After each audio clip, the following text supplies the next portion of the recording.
Vanessa Sensato e esse é o podcast Unicamp Ventures, uma conversa descontraída sobre trajetórias empreendedoras com os profissionais que estão à frente das empresas filhas da Unicamp.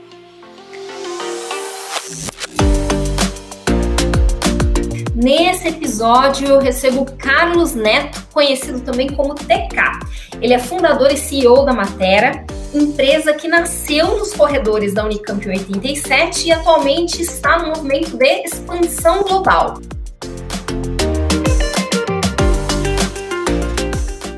Carlos é graduado em Ciência da Computação pela Unicamp e foi durante o curso que ele conheceu os outros 4 amigos que se juntaram para formar a Matera. Lá no começo, a Matera desenvolvia softwares para videolocadoras.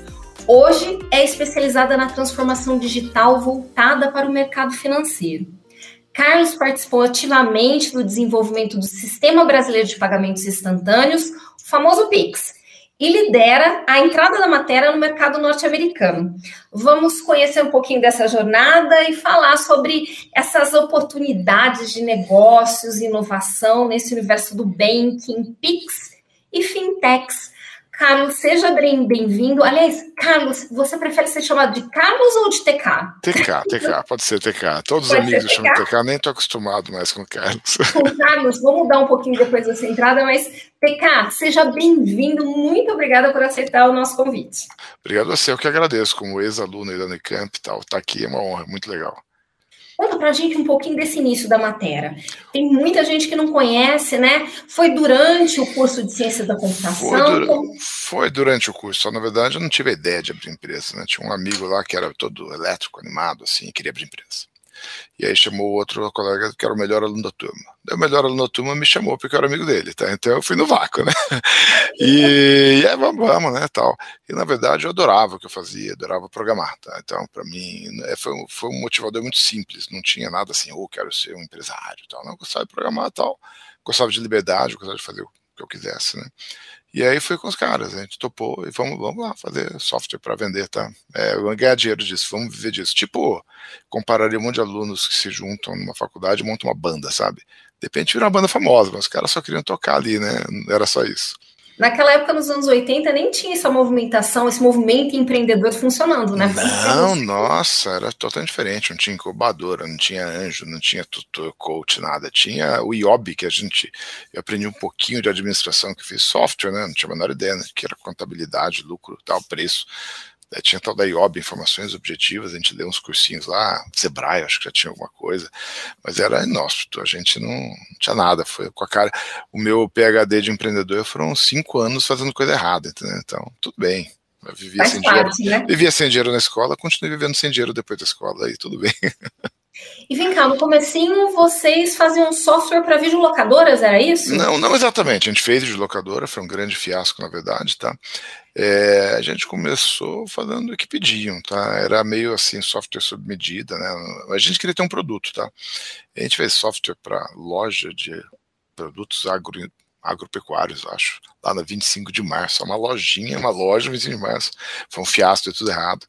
Daí eu fiz emulador de terminal, eu vendi bastante, sabe, coisa de Linux, que hoje em dia todo mundo usa Linux, na época era o Unix, precisava de emulação de terminal, a gente fez vendemos 3.000 cópias, até que foi bom. Fizemos fazer software sob medida para grandes empresas, e aí tudo bem, tinha dinheiro porque estava fazendo o serviço, né, e a gente era pago pelo serviço. Fizemos um editor de textos para Apple II, vendemos 0 cópias, porque a gente ofereceu para um fabricante de hardware, quer levar um editor de texto junto com cada hardware? Tipo o que o Bill Gates fez com o IBM, né, e ficou rico. No nosso caso não deu tão certo assim, o fabricante falou pra gente, eu ponho o Magic Window de graça pirateando, por que eu vou pagar para vocês? Falou desse jeito, a gente vivia, era faroeste, gente, naquela época. Pirataria de software, o cara pegava o software, traduzia de inglês para português, xerocava o manual e vendia, era outro mundo, né? E a gente tentando vender editor de textos. No fim, eu usei editor de texto no Unicamp para fazer meus relatórios de física, né? Fui o único usuário do editor. Então era isso, e locadora foi uma das coisas que a gente fez, que vendeu 0 cópias, foi um fiasco, não deu em nada, tá? Mas eu uso até o sistema de videolocadora como um exemplo aí de empreendimento. Mais adiante a gente fala sobre isso, mas ele é um bom exemplo até do que não fazer, na verdade. E vem cá, quando é que vocês entraram realmente para o mercado financeiro? Imagina uma empresa fundada por caipiras de Campinas, eu ainda tinha vindo de Alumínio, que é uma cidade de 5 mil habitantes, né? Como que você entra no sistema bancário lá em São Paulo, capital, né? Que pra gente era, né? E naquela época, gente, banco, se hoje o banco ganha dinheiro, vocês não tinham ideia. Naquela época com inflação de 50%, 80% ao mês, a diferença de investimento que banco fazia em tecnologia versus varejo, por exemplo, era totalmente diferente. Então a gente estava enjoado já de trabalhar sem ganhar nada, né? Falou, vamos trabalhar no setor bancário, porque lá tem dinheiro. Beleza, mas como que você entra? Não é assim, legal, né? Ela tem dinheiro, vai entrar no clube, né? Não é tão simples assim.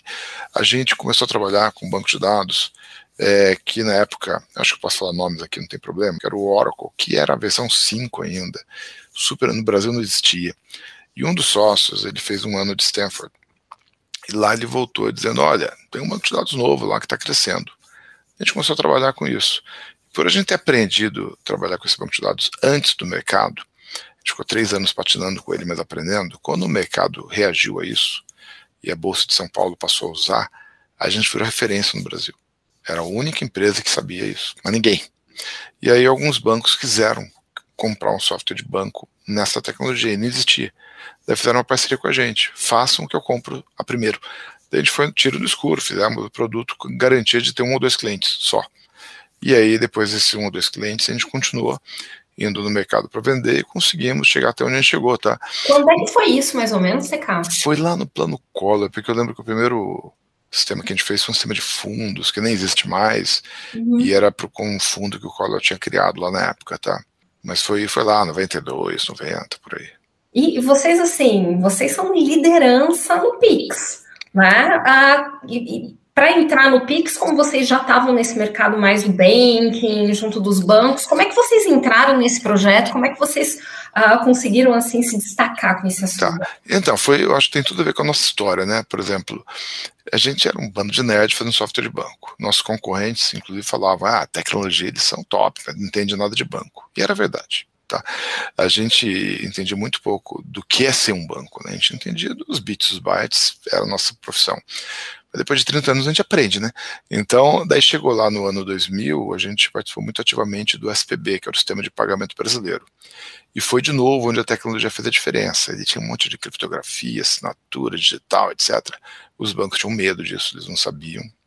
E aí eles fizeram com a gente, tá? O produto. A gente foi a empresa que mais vendeu. E ali foi uma escola, a gente aprendeu muita coisa. Daí quando começou a digitalizar o mercado bancário, em 2013 apareceu a lei de arranjo de pagamento, os bancos começaram a ficar mais próximos da gente. Quer dizer, a nerdice aqui começou a ajudar. Porque os bancos que eram bancos mais de... A gente não trabalhava para os grandes bancos, só um disclaimer, os grandes bancos de varejo não eram nossos clientes. Eram os bancos menores, bancos de andar que a gente fala. E ali não eram tecnologias muito evoluídas. Quando começou a ir para banco digital, alto volume e tal, a matéria começou a destacar, porque deu o nosso DNA de base tecnológica forte, começou a fazer uma diferença incrível, de aguentar volume, etc. Tá? E o nosso conhecimento mais amplo, que não eram pessoas de banco, né? A gente conhecia banco, mas conhecia outros setores, veio sempre aquela coisa de colocar o pagamento no celular. O pagamento no celular era um desejo antigo, né? Daí 2014, 2015, não lembro, a gente teve ideia lá de fazer um jeito de pagar sem internet. Que para mim, naquela época que nem tinha 2G ainda, o celular faz quase tudo, mas a comunicação é instável. E ainda é instável com 5G, se você estiver na estrada, no subsolo, etc. Né? Ainda é importante. Tem países que não tem nem 5G, o cara nem tem dinheiro para pagar plano de dados, então até hoje o pagamento sem internet ainda é válido. Mas isso fez a gente lançar em 2016 um pagamento com QR Code sem internet. Tá? Eu nem sabia que existia o WeChat ou Alipay, que existia QR Code na China, nada. A decisão de QR Code foi uma decisão técnica, era um jeito de transferir dados do celular para o lojista lá que estivesse comprando, né? E aí, o fato de a gente ter entrado em 2016 com esse produto, quando o Banco Central resolve lançar o Pix, aí indo direto à sua pergunta, né? Eu li a notícia e falei, nossa, eles vão fazer um negócio que vai ser Brasil inteiro, quer dizer, não tem mais espaço para minha soluçãozinha aqui pequena. Vai ser o fim. Então o que eu vou fazer? Vou ajudar, já que essa solução vai matar, né? Não adianta ir contra a evolução, né? A evolução você tem que abraçar a evolução. vou lá, daí eu mandei um e-mail para o Banco Central que eu queria ajudar, e eles aceitaram. Foi assim, não conheci ninguém lá. O Banco Central foi muito aberto à sociedade, né, de deixar pessoas irem lá colaborar, quem quiser colaborar é bem-vindo, e aceitaram, comecei em reunião, e aí comecei a compartilhar muita experiência do que a gente tinha aprendido de pagamento instantâneo, de pagamento com QR Code, etc. lá. Foi no Fórum Pi, né, tiveram vários outros participantes, né, é que eu acabei aparecendo mais lá na imprensa, muita gente associa meu nome, mas lá, para não deixar de ser justo com todo mundo que ajudou, tiveram vários grupos lá de trabalho dentro do Fórum Pi, e todo mundo aí, vários deram.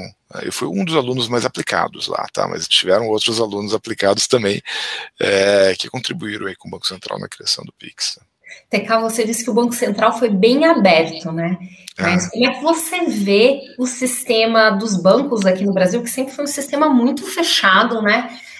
Você acha que eles veem, assim, toda essa mobilização tecnológica como uma ameaça? Como é que você vê o futuro dessa área?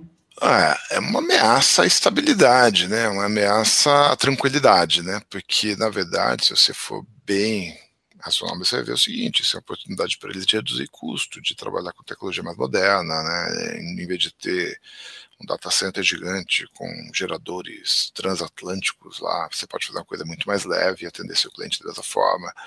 Mas é aquela coisa, sempre que você tem mudança no mercado e tem inovação, os líderes podem continuar líderes ou não, né? É uma questão de você querer aceitar a mudança e abraçar a mudança, você ficar negando a mudança, né? Acho que foi o que a gente fez aí de exemplo com o Pix, a gente abraçou a mudança, a gente apoiou a mudança com toda a energia possível, com toda a honestidade possível, ninguém estava apoiando a mudança para dar uma rasteira depois, nada disso, a gente queria apoiar mesmo, tá? Então, porque é natural, a gente tem que saber que a mudança vem, a evolução vem, a inovação vem, e não adianta remar contra, você tem que ir para frente. Então, os grandes bancos aí têm que ir para frente, tá? Ir para frente, quebrar paradigma, aceitar que as coisas mudam e mudar, tá? TK, como é que a matéria inova? Vocês fazem mais desenvolvimento interno? Vocês têm parcerias com startups, com instituições de ciência e tecnologia? Como é que vocês veem esse processo de inovação para que a matéria sempre esteja assim à frente, ainda nesse mercado que está cada vez mais dinâmico, né? Hoje a inovação na matéria veio muito de interações. O Jobs tem uma frase que a inovação não acontece ao acaso, acontece com muitas conversas aleatórias, né? Então, assim, como a gente tem muitos clientes, não são poucos clientes grandes, são muitos clientes médios, né? Cada conversa que eu tenho é uma aula, tá? Então, essa parte de pagamento instantâneo foi uma executiva que eu fui apresentar a solução do QR Code. Para mim, só queria pagar sem internet. Quando eu mostrei para ela falou, fantástico, parabéns, tal, e começou a falar um monte de coisa que eu estava entendendo mais ou menos, e foi a primeira pessoa que deu um estalo, que eu falei, poxa, eu acho que a gente fez alguma coisa aqui que é maior do que eu pensei, tá? E aí você conversa com outro, tá? E essas pessoas vão te colocando ideias, né? E quando você combina a ideia de um monte de gente que você conversou, de repente brota uma coisa diferente, tá? E muita inovação foi, na verdade, aplicar coisas não tão inovadoras assim, em determinadas áreas, e em outras áreas que desconheciam assunto, tá? É conectar, nunca é assim aquela coisa do professor Pardal de inventar aquela coisa que ninguém inventou na vida, né? Não é isso, a patente de pagamento sem internet. Quem entende, olha e fala, você patenteou isso. É medíocre, tá? Assim, mas a indústria de pagamentos não sabia, não sabia usar, tá? Foi difícil eu conseguir a patente, que o escritório de patente falava, mas é muito trivial, mas ninguém fez antes. Tá? Tem até filme de um cara que fez isso, uma coisa muito simples, mas era em eletrônica na indústria de automóveis, e na indústria de automóveis aquilo não tinha. Então, quando você leva conhecimentos de uma indústria para outra, tá? Em geral você cria inovações naquela outra indústria. Tá? Então, eu acho muito legal conversar com gente que tem conhecimentos diferentes, não ficar só ali na sua área, no seu domínio, na sua caixinha. Porque você fica na caixinha, talvez você até bole um jeito tecnológico de fazer a mesma coisa de um jeito diferente. Agora, quando você começa a interagir com pessoas diferentes, você pode perceber que aquilo que você já conhece na outra área muda a outra área, tá? Então eu acho muito legal essas conversas multidisciplinares com todo mundo, tá? E agora a gente está servindo de plataforma de inovação, né? Porque a gente está colocando a nossa plataforma de APIs para pagamentos e conta e saldo, etc., para vários parceiros, várias startups, e essas startups estão criando inovações de como atender determinados mercados de um jeito totalmente diferente, deixando quase que o banco como invisível ali no meio da jornada, tá? E é bacana, porque não é a matéria exatamente inovando, mas a matéria participando da inovação, apoiando empresas num ecossistema super espalhado, onde a gente tem 200 parceiros hoje, tá? Algum inova. Então você habilita, você solta a oportunidade, dá o poder para 200 empresas, alguma vai criar alguma coisa diferente ali, tá? E é muito prazeroso você ver as pessoas inovando em cima da plataforma que você disponibilizou. TK, como é que você descreve a matéria hoje? Qual que é o pitch da matéria? O pitch da matéria é que a gente faz uma solução de pagamentos de core banking, tá? E pagamentos para pagamento instantâneo. Quando a gente fala pagamento, você tem cartão? Eu falei, não tem nada de cartão. Maquininha, não, nada. Isso aí a gente só tem o core bancário, que é onde se guarda dinheiro e tal, e os pagamentos instantâneos, que é o que transfere o dinheiro para cima e para baixo, tá?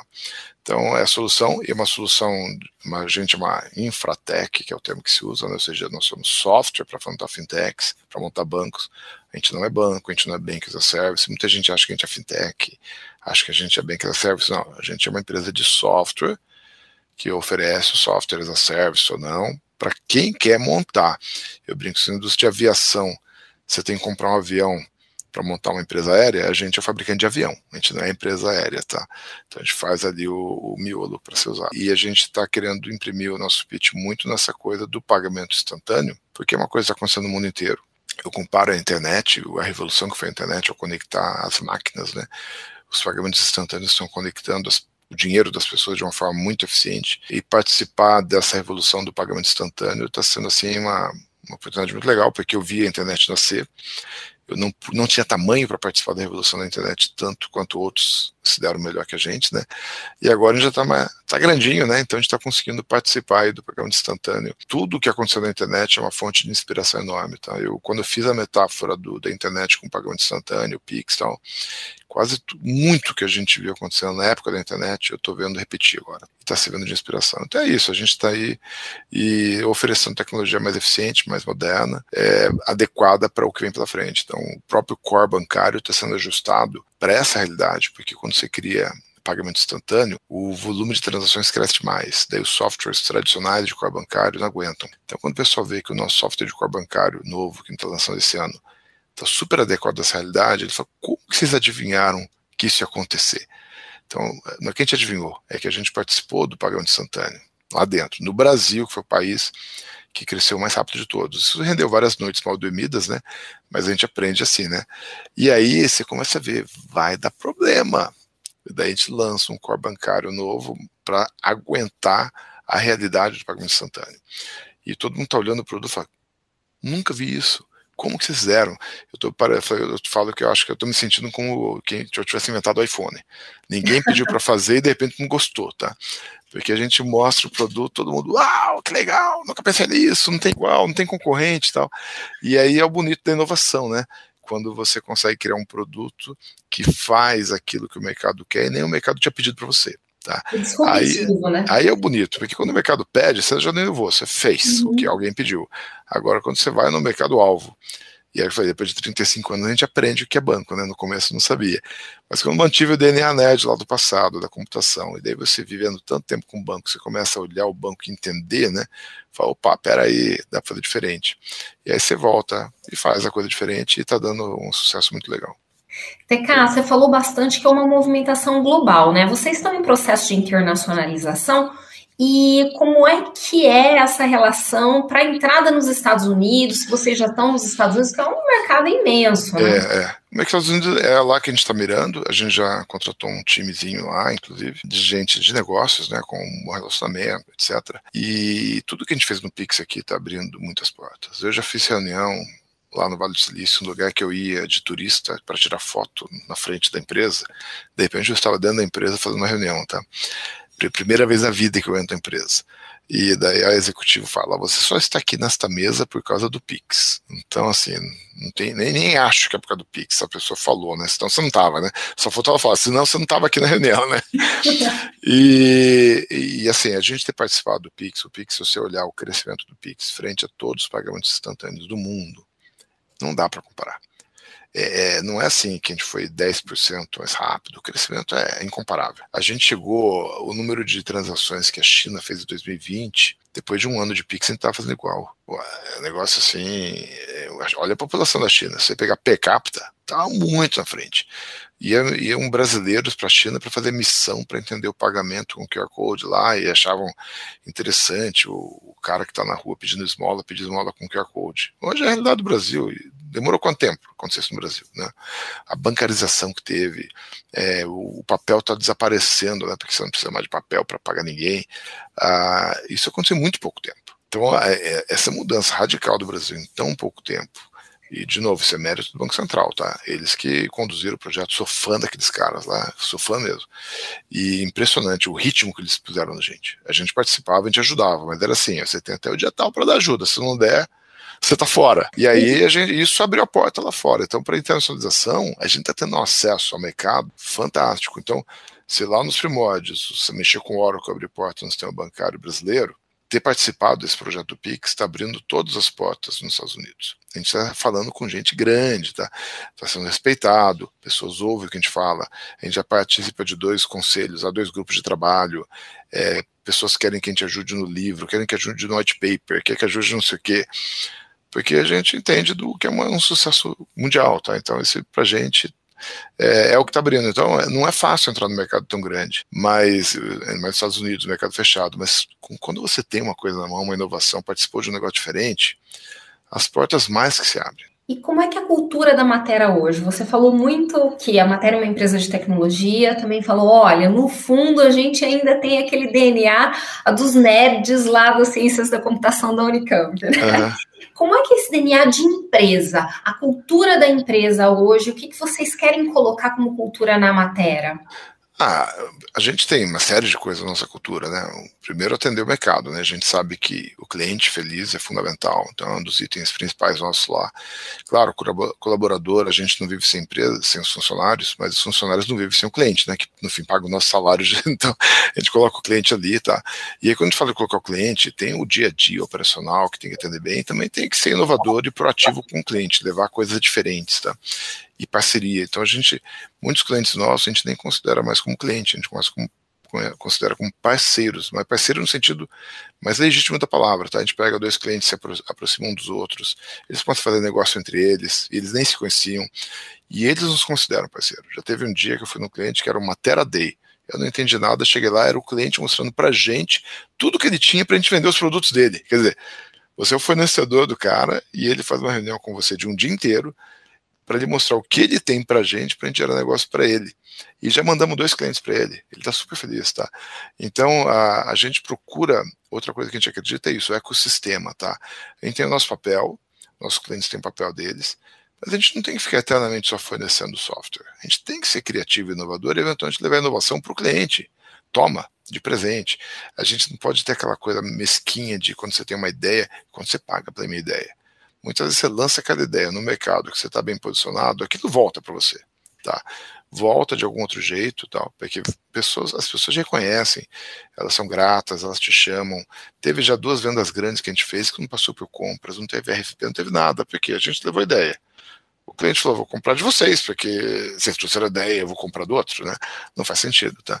Então, assim, para citar algumas coisas mais ligado à inovação, mas a questão de cultura nossa é um pilar muito amplo, a gente teria que fazer um podcast só para isso aí, tá?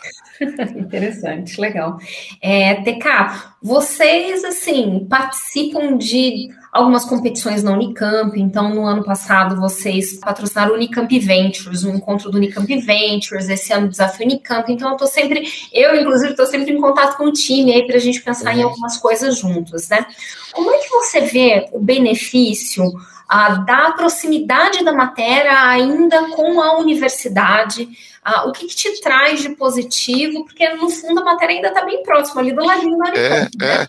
Eu vejo super positivo. Eu acho que agora, com a nossa realidade, se você olhar qual era a nossa realidade anterior, fazer software sob medida lá para empresa de coisas agrícolas lá que eu falei, ou começo de banco, era meio limitado, tá? Mas agora que a gente criou uma plataforma, o legal de plataforma é que as pessoas criam coisas em cima da sua plataforma. A gente não é mais um produto final, né? A gente é uma base.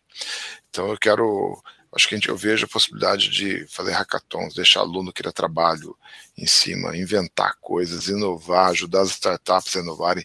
A gente já tem várias startups que cresceram bastante em cima da nossa plataforma, já estão com mais de 100 funcionários aí, eram empresas pequenininhas há um tempo atrás, e elas cresceram tudo porque eles olham em cima da gente. Então agora que a gente é uma empresa plataforma, isso é uma grande mudança. A Matera não era empresa plataforma. A gente era parceiro das empresas plataforma. Eu acho que a gente tem que se aproximar muito mais para potencializar isso aí, tá? E daí você faz uma mistura de plataforma com evangelização, inspiração, dá ideias, e as pessoas começam a criar. E aí é só largar, você deixa o pessoal que está na universidade, acabou de formar, etc., vem com ideias disruptivas, vem com ideias diferentes. A gente tem que apoiar, dar espaço, dar liberdade, né, e deixar. Então, realmente, para a Matera, a aproximação com a Unicamp hoje, ela é muito mais, vai ser muito mais produtiva do que teria sido um tempo atrás, dado o que a gente é hoje. Tá?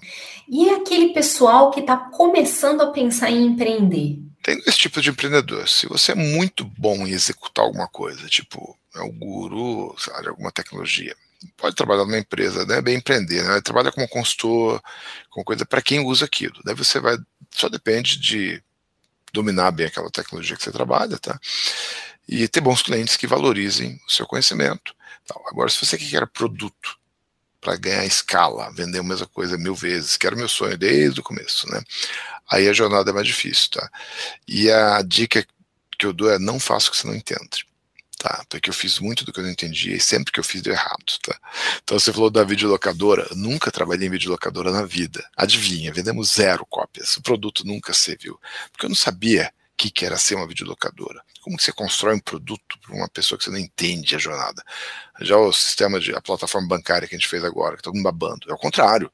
Passei a noite acordado, eu tenho experiência, eu sei o que um banco sofre, eu sei as dores, e aí você consegue ser criativo, bolar um negócio diferente. Então, eu brinco que eu comecei a empreender com 11 anos, acho que foi 11, quando eu fiz um transmissor de FM, era ferro de solda, na época não tinha computador, então a brincadeira era ferro de solda.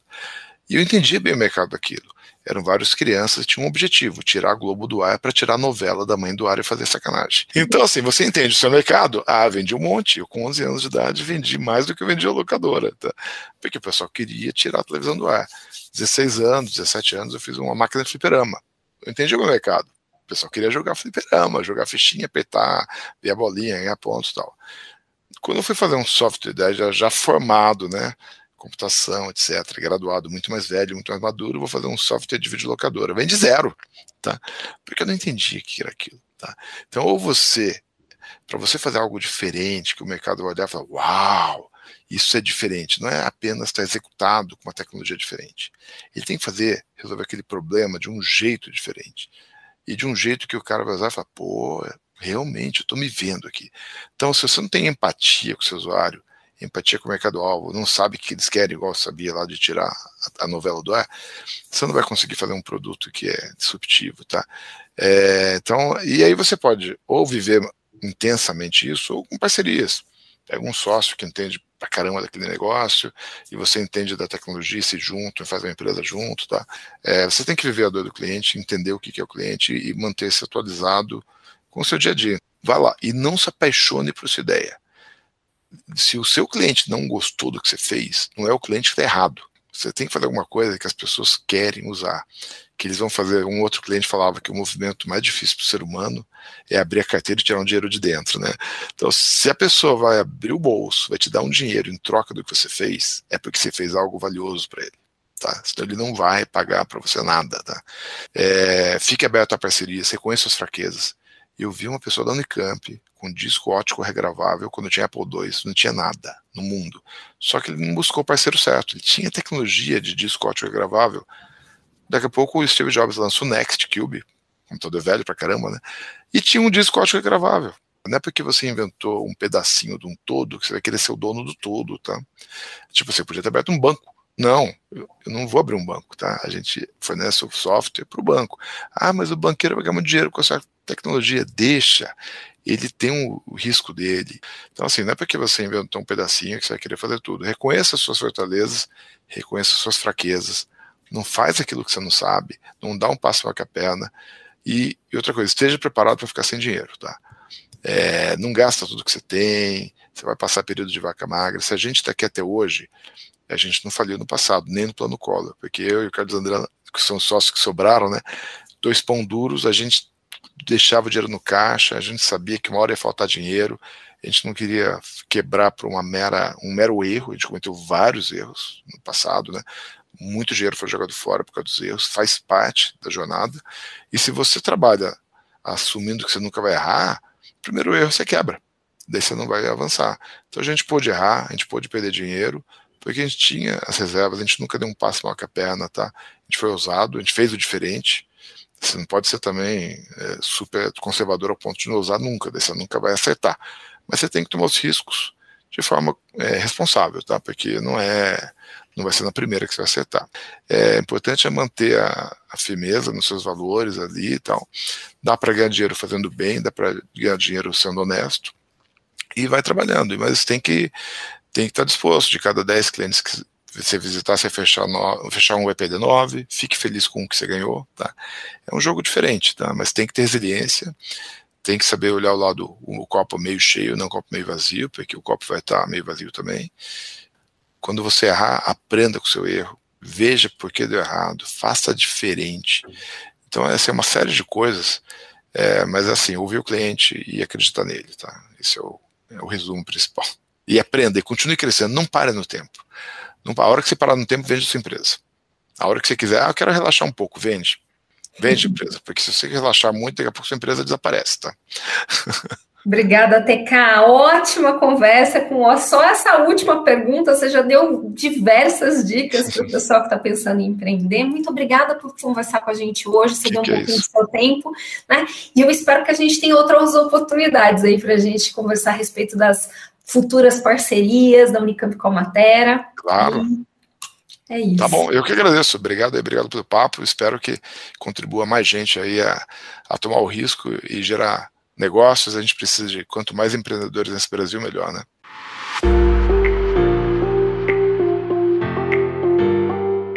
O podcast Unicamp Ventures é uma realização do Grupo Unicamp Ventures e da Inova Unicamp com o apoio da Rádio e TV Unicamp.